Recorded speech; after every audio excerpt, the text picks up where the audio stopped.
wouldn't say Arsenal were unbelievable today. I wouldn't say, oh, my God, their football was amazing. It was a great away performance. I mean, Crystal Palace, I know you looked at the fixtures, you thought Arsenal, the fixtures they had coming up. Everton was always going to be hard if you didn't score in the first 20 minutes.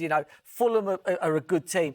And then you come to Palace, who are really in good form. So it's timings of football matches. This was a big game. They had to win this football match today before Liverpool and Chelsea played tomorrow.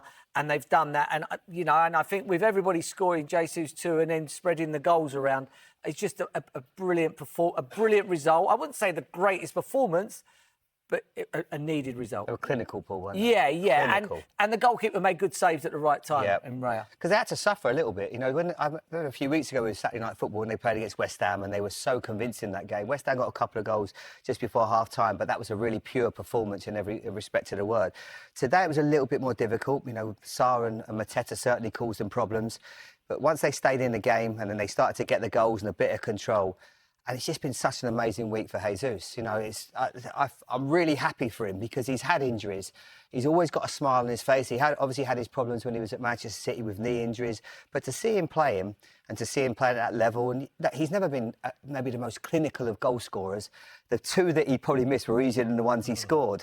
But just to see him play, and it's been a fabulous week for him. And he's just given that little bit of help because now they're going to miss Saka for we don't know quite how long yet. So you need the bodies round you. You need not just players, you need players in confidence. And that's exactly what they've got right now. I'm pleased for him. I remember you and I interviewed him many years, or about 5 years ago, when he was playing for Manchester City at Selhurst Park, actually. And you could just see he's got a really nice way about him, good temperament, wants to do well. And anytime you're playing football, that's part of what you need. So I think when he's just come back in for these 2 games, I think he's changed his game a bit. He's getting in the box.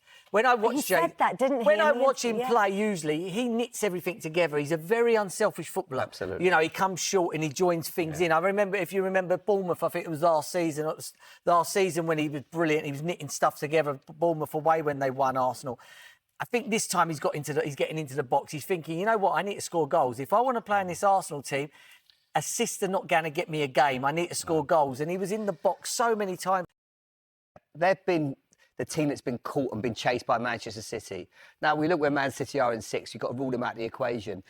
3 teams with a relative inexperience of winning titles because of what over the last few years, that is. Obviously, Liverpool won one under Jurgen Klopp. But they're going to work on the basis that Liverpool will drop points. It's not going to be a Manchester City where they're going to go 15, 16 games unbeaten. That's going to be so hard to do. So Arsenal and the Opta computer just will be looking at previous results as well. So because Chelsea have improved so much, they won't have the history of results that they'll be looking at when they look at Arsenal's Absolutely, and Liverpool, results. Of course, they're the team right now that's in great form. But we all know how quickly form can disappear. They've actually been brilliant because they've done it with a few injuries as well.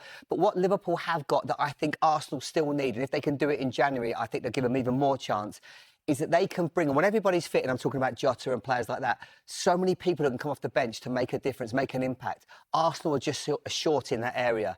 I think, and I'm not saying that Jesus is going to be interested in how they sort of utilise him in games. He's got a big part to play. But I still think they need another striker or another forward player, someone that can come in off the wide just to add some goals and a bit of experience to what they need, a bit of just to bolster that forward and that forward line. Because at times it does feel like if Saka's going to be out for however long, have they got someone that can fill that void? So I think they may be short of just 1 or 2 players still.